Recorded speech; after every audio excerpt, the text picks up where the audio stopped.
Elias had built his life in the mountains to escape people, not to marry one. The stone cabin he'd constructed with his own hands stood at the edge of the world, where pine trees stretched toward impossible peaks, and silence was the only companion he'd ever wanted. He'd come here 7 years ago, a man running from memories of war, from the screams that still woke him in the night, from a world that had shown him its cruelest face. Yet here he was, standing before a stranger who would become his wife, and all he could think was that fate had betrayed him one final time. The arrangement had been made through letters, facilitated by his aging mother who refused to let her only son die alone in the wilderness. He'd agreed out of duty, nothing more. The woman who arrived that September afternoon wasn't what he'd imagined, though he'd tried not to imagine anything at all. Sarah stepped down from the wagon with obvious difficulty, one leg dragging slightly behind the other, the result of childhood illness that had left her with a permanent limp. She was plain-faced and quiet, carrying a single worn trunk, and when their eyes met, Elias saw something that made his chest tighten with an emotion he couldn't name. It was resignation mixed with hope, a combination he recognized because he'd seen it in his own reflection once, long ago. He wanted to reject her immediately. The words formed in his mind as he watched her struggle across the uneven ground. This wasn't what he'd agreed to. His mother had sent him a broken woman, someone who would be a burden in this harsh place where survival demanded strength. The winters here were merciless, the isolation complete. How could someone who could barely walk tend a homestead through months of snow? But when Sarah looked up at him and extended her hand with quiet dignity, something stopped him. Perhaps it was the set of her jaw, the way she held herself despite her obvious disadvantage. Or maybe it was simply that sending her back would require more cruelty than he possessed anymore. The first weeks were exactly as difficult as he'd feared.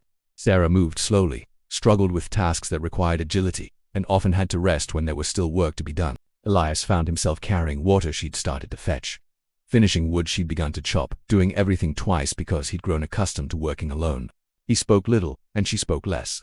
They existed in the same space like two stones in a river, separate despite their proximity. He told himself he was patient only because winter was coming and there was no time to make new arrangements. Come spring, he decided, he would find a way to send her back to whatever life she'd left behind.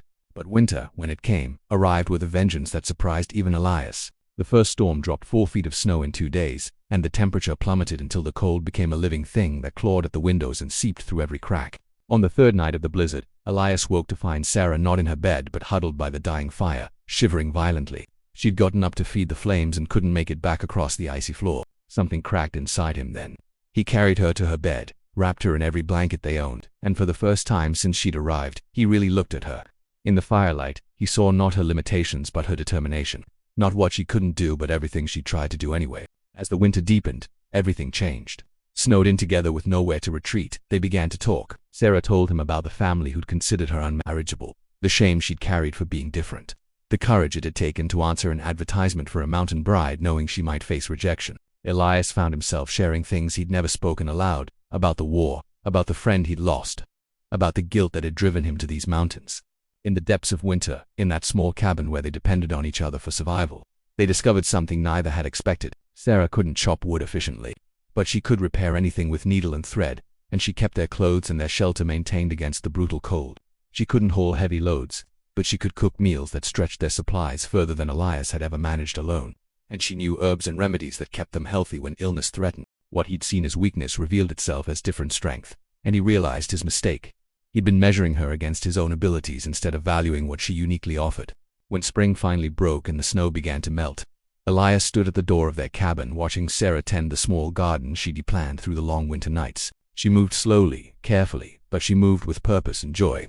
He thought about the man he'd been when she arrived, so certain of what he needed, so quick to judge what he didn't understand.